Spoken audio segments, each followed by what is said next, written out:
Assalamualaikum warahmatullahi wabarakatuh.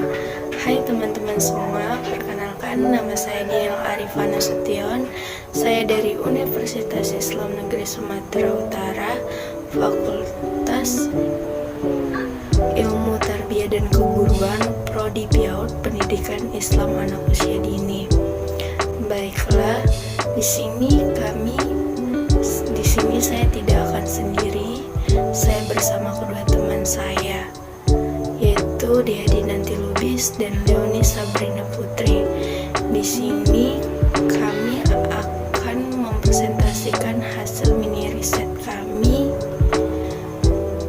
yang berjudul tentang komunikasi lisan dan tulisan di lingkungan UINSU Universitas Islam Negeri Sumatera Utara. Di sini video ini kami buat untuk memenuhi tugas mata kuliah Bahasa Indonesia, dan dosen mata pengampunya ialah Ibu Rina Devianti SSMPD. Dan tanpa berlama-lama, sebagai pemateri pertama yaitu Diadi Nanti Lubis, kepada dia saya persilakan untuk menyampaikan materinya terlebih dahulu. Assalamualaikum warahmatullahi wabarakatuh. Nama saya Diadi Nanti Lubis dengan NIM 0308213097. Saya di sini sebagai pemateri pertama. Terlebih dahulu saya akan menjelaskan mengenai pendahuluan dari materi mini riset kami. Manusia lebih banyak melakukan komunikasi lisan daripada komunikasi tulisan. Oleh sebab itu, komunikasi lisan dianggap lebih penting dibandingkan komunikasi di dalam bentuk tulisan. Perkembangan bahasa manapun, termasuk bahasa Indonesia, tidak dapat dilepaskan dengan perkembangan ragam bahasa yang ada. Dalam bahasa Indonesia, kita mengenal adanya bahasa Indonesia ragam tulis dan bahasa Indonesia ragam lisan atau omong. Masyarakat yang sudah terbiasa hidup tanpa bacaan, tanpa komunikasi secara tertulis, cara berpikir mereka berbeda dengan cara berpikir orang-orang masyarakat yang tidak terbiasa dengan bacaan. Bahasa sebagai hasil dari pikiran perasaan seseorang disimbolisasikan agar dapat mengungkapkan kepada orang lain. Selain sarana komunikasi, bahasa merupakan suatu alat yang digunakan untuk memberikan informasi antara komunikasi yang satu dengan yang lain. Komunikasi adalah proses penyampaian informasi atau peran oleh seseorang kepada orang lain, baik secara lisan maupun tulisan. Selanjutnya, saya akan masuk ke dalam pembahasan. Pengertian komunikasi. Istilah komunikasi berasal dari bahasa Latin communication yang berakar dari kata communis. Artinya sama makna mengenai sesuatu hal. Dengan kata lain, suatu peristiwa komunikasi akan berlangsung apabila orang-orang yang terlibat di dalamnya memiliki kesamaan persepsi atau makna mengenai suatu hal yang dikomunikasikan. Sebagai sebuah istilah, komunikasi dapat diartikan sebagai penyampaian dan penerimaan pesan atau informasi di antara dua orang atau lebih dengan menggunakan simbol verbal atau bahasa dan nonverbal. Dengan demikian, mengajar, berpidato, memberi isyarat, menulis surat, membaca berita, dan melihat tayangan televisi, semuanya dapat disebut komunikasi. Pendeknya, segala proses kegiatan antar dua orang atau dua pihak atau lebih untuk berbagi informasi, ide, dan perasaan disebut komunikasi. Selanjutnya, karakteristik komunikasi ada 5, yaitu komunikasi itu unik, komunikasi itu merupakan suatu proses yang dinamis, komunikasi itu terikat oleh konteks, komunikasi itu simbolik, dan juga komunikasi itu merupakan suatu transaksi. Selanjutnya, B. Proses komunikasi lisan dan tulisan. Komunikasi merupakan suatu proses penyampaian penerimaan pesan antar dua orang atau lebih.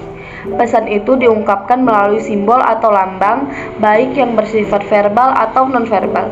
Dalam komunikasi verbal atau menyimak, berbicara, membaca, dan menulis. Simbol verbal atau bahasalah yang yang digunakan sebagai sarananya. Dalam komunikasi nonverbal, penyampaian penerimaan dilakukan melalui unsur-unsur selain bahasa seperti gerak tubuh, ekspresi muka, nada, dan pakaian. Terima kasih, sekian dari pembahasan dari materi saya. Wassalamualaikum warahmatullahi wabarakatuh. Assalamualaikum warahmatullahi wabarakatuh. Nama saya Leoni Sabrilina Putri. Baiklah, di sini saya akan melanjutkan materi dari DAD Nanti Lubis. B. Proses komunikasi lisan dan tulisan. Komunikasi merupakan suatu proses penyampaian, penerimaan pesan antar dua orang atau lebih. Pesan itu diungkapkan melalui simbol atau lambang, baik yang bersifat verbal atau non-verbal. Dalam komunikasi verbal atau menyimak, berbicara, membaca, dan menulis, simbol verbal atau bahasalah yang digunakan sebagai sarananya. Dalam komunikasi non-verbal, penyampaian penerimaan dilakukan melalui unsur-unsur selain bahasa seperti gerak tubuh, ekspresi muka, nada, dan pakaian. C. Dimensi-dimensi komunikasi dalam kehidupan sehari-hari. 1.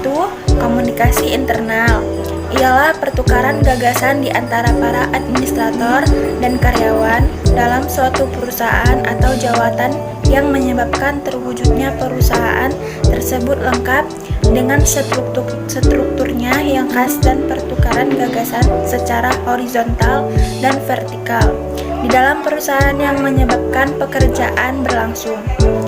2. Komunikasi kelompok. Itu kelompok didefinisikan sebagai dua individu atau lebih yang berinteraksi dan saling bergantung untuk mencapai tujuan tertentu. Ada dua alasan seseorang bergabung dalam kelompok. Yang pertama, untuk mencapai tujuan. Apabila dilakukan sendiri, tujuan tersebut tidak tercapai. Yang kedua, dalam kelompok, kebutuhan seseorang dapat terpuaskan dan akan mendapatkan reward sosial seperti rasa bangga, rasa dimiliki, pertemanan, dan sebagainya. Metodologi penelitian. Metode penelitian. Adapun metode kualitatif adalah metode yang bersifat deskriptif dan cenderung menggunakan analisis, proses, dan makna, lebih ditonjolkan dalam penelitian kualitatif. Landasan teori dimanfaatkan sebagai pemandu agar fokus penelitian sesuai dengan fakta di lapangan. Sementara itu, metode kualitatif lebih menekankan pada pengamatan fenomena dan lebih meneliti ke substansi makna dari fenomena tersebut. Analisis dan ketajaman penelitian kualitatif sangat berpengaruh pada kekuatan kata dan kalimat yang digunakan.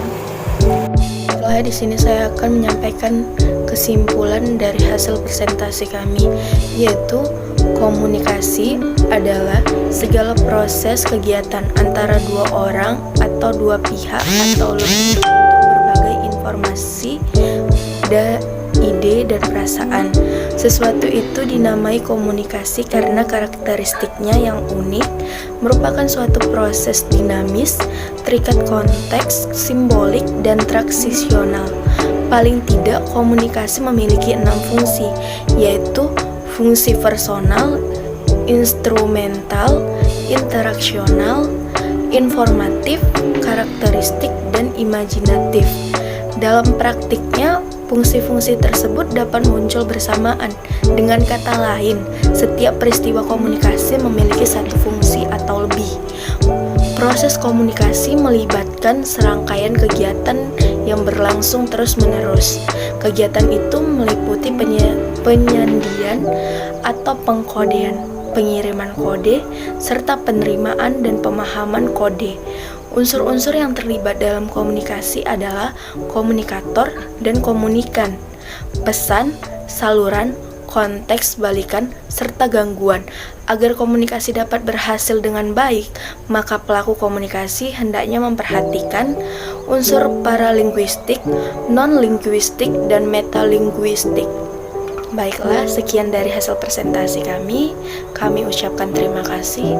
Assalamualaikum warahmatullahi wabarakatuh. wabarakatuh.